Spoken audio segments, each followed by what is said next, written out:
ராசி பலன்களில் சிம்ம ராசின்னு பார்க்கலாம். இந்த சிம்ம ராசிக்குன்னு சொன்னால் சிம்மம் எங்கே இருக்குது? காலபுருஷனுக்கு 5வது வீடு.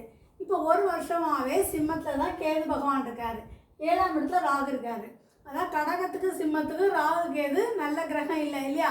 பிடிக்காது. சூரிய சந்திரனுக்கு ராகு கேதோ பிடிக்காது. அப்போ ஒரு வருஷமாகவே உங்களுக்கு கொஞ்சம் எல்லா தடைகளும் இருக்கும். ஏன்னா கேதுங்கிறது தடை செய்யக்கூடியவர், சந்திரனுங்கிறது அவசர கிரகம். அப்போ இந்த ரெண்டு சேரும்போது நிறைய இடத்துல உங்களுக்கு தடைகள் இருந்துகிட்டே இருக்கலாம். சரி, அது எப்படி நிவர்த்தி பண்ணலாம் பார்த்தீங்கன்னா, இந்த காலபுருஷனுக்கு 5வது வீட்டில் உங்கள் ஜாதகப்படியும் கேதுவே இருக்காருன்னு வச்சுக்கோங்களா. ஏன்னா கேது இந்த பித்திருக்கள், பித்திருக்களுடைய சாபங்கள் இருக்குது. முன்னோர்களுடைய இதை நீங்கள் கொடுக்கலன்னு அர்த்தம். அப்படி ஏதாவது இருந்திருந்தால் நீங்கள் அந்த முன்னோர்களுக்கு எல்லா கடமையை செய்தாலோ குலதெய்வத்துக்கு செய்துட்டு வந்தானா உங்களுக்கு எல்லாமே நிவர்த்தி ஆகும். ஓகேங்களா? சரி, அப்போ என்ன கொடுக்கலாம் மேடம்? நிறைய பேர் கேள்வி கேட்பீங்க. அப்படி நீங்கள் கொடுக்கணும்னு நினச்சிங்கன்னா கோவிலுக்கு நெல் அல்லைன்னா அரிசி, ஒரு மூடை அரிசி நீங்கள் குலதெய்வ கோயிலுக்கு கொடுங்க. ஏதாவது தடைகள் இருந்தால் நிவர்த்தி ஆகும். பொதுவாகவே கேதுங்கவர் நம்ம ஒரு இடத்துக்கு அவசரமாக போவோம், அந்த இடத்த தடை பண்ணுவார். அப்போ நம்ம இந்த மாதிரி கொடுக்கும்போது நமக்கு அந்த தடைகள் நிவர்த்தி ஆகும். சரிங்களா? சரி, இப்போ இதோட அதிபதி யார்? சூரியன். சூரியன் எங்கே இருக்கார்? 12ஆம் வீட்டில் இருக்கிறாரு. 12ஆம் சூரியன் எந்த இடத்துல இருந்தாலும் வளர்ச்சி தான். அப்போ 12ஆம் வீட்டில் இருந்தால் 12ஆம் வீட வளர்ச்சி அடையும். பொதுவாக சூரியன் யார்? சம்பாத்தியக்காரன், ஆத்மக்காரன். அப்போ அவர் அந்த இடத்த 12ல் போய் இருந்தாலோ 6, 8, 12 இருந்தாலும், பாதகத்தில் இருந்தாலும், திதிசூன்யத்தில் இருந்தாலும், நீசமாக இருந்தாலோ அவர் நல்லா செய்ய மாட்டார்னு நம்ம படிச்சிருக்கோம். உடனே நம்ம சூரியன் 12ல் இருக்கிறனால இந்த மாதம் பூராவும் எதுவும் செய்ய மாட்டார்னு நினைக்கக்கூடாது. உடனே மனுஷன் நம்ம பாவத்தையும் கிரகத்தையும் பார்க்கணும்.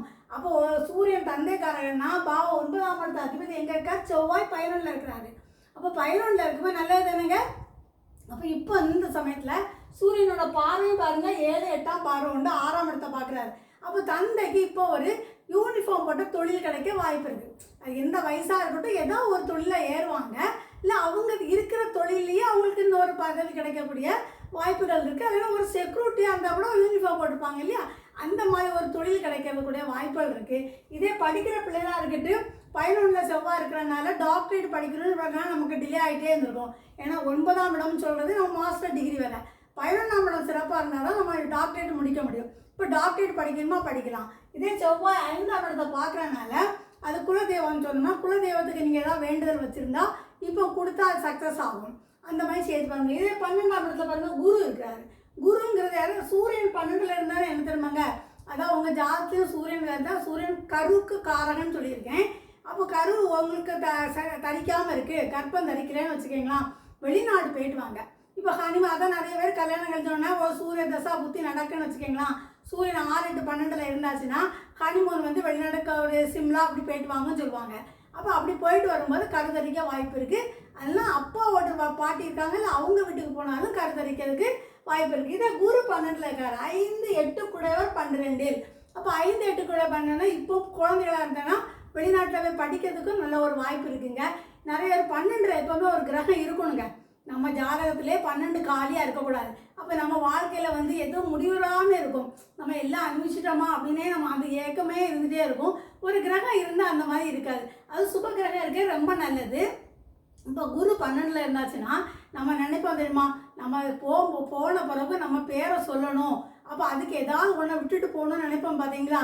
அப்போ சில பேர் இப்படி அந்த மாதிரி யோசனைகள் உங்களுக்கு இருந்தால் உங்கள் ஜாதகத்தையும் குரு 12ல் இருந்தாச்சுன்னா பழம் வரக்கூடிய மரங்களாட்டு பார்த்து ஒரு மரத்தை நீங்கள் நட்டு வச்சிங்கன்னா உங்கள் பேட்டி வேறு பேரன் பேத்தி யார் வந்தாலும் சொல்லுவாங்க, இது எங்கள் பாட்டி வச்சாங்க, இது எங்கள் தாத்தா வச்சுட்டு போனாங்கன்னு சொல்லுவாங்க இல்லையா. அந்த மாதிரி ஒரு இதை வைக்கிறது ரொம்ப நல்லது. அது வச்சு பார்க்குறது 8ஆம் இடத்துல 12ல் இருக்கிறதுனால இந்த நல்ல மழை காற்று இதெல்லாம் வரும்போது இந்த மரத்துக்கு இடையில போய் நிற்காதீங்க.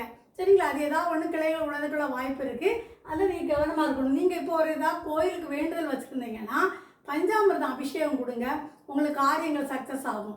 இதே 2 11 கழிப்பு புதன் 12ல் இருக்காரு. அப்போ வரவும் செலவும் சரியாக இருக்கும்.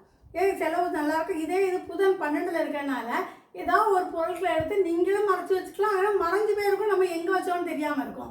அந்த மாதிரி முக்கியமாக நம்ம ரேஷன் கார்டு, ஆதார் கார்டு, இந்த மாதிரி பொருட்கள்லாம் ஆவணங்கள்லாம் நம்ம எங்கேயா மறைச்சி வச்சுட்டு காலையிலே தேடிட்டு இருப்போம். அந்த மாதிரி வர்றதுக்கு வாய்ப்பு இருக்குது. மேக்ஸிமம் பாருங்கள், இந்த ராத்திரி தான் இந்த ஃபேஸ்புக் பார்க்குறது, அதில் நைட்டு தூங்கும் போது மெசேஜ் அனுப்புறது, இதெல்லாம் புதன் 12ல் தான் அந்த மாதிரி இருக்கும். இதே 11 கதை 12ல் இருக்கிறதுனால தொழிலில் அதிக லாபம் கிடைக்க வாய்ப்பு இருக்குது. 2வது தொழில் தொடங்கியிருப்பாங்க, அது மூலமாக நிறைய வருமானம் வர்றதுக்கு வாய்ப்பு இருக்குது. இதே 3ஆம் அதிபதி சுக்கிரன் 2ல் இருக்கார் பார்த்தீங்களா. சுக்கிரன் 2ல் இருந்தாச்சுன்னா என்னது நம்ம சுய முயற்சியாக நல்ல முன்னேற்றம் இருக்கும்.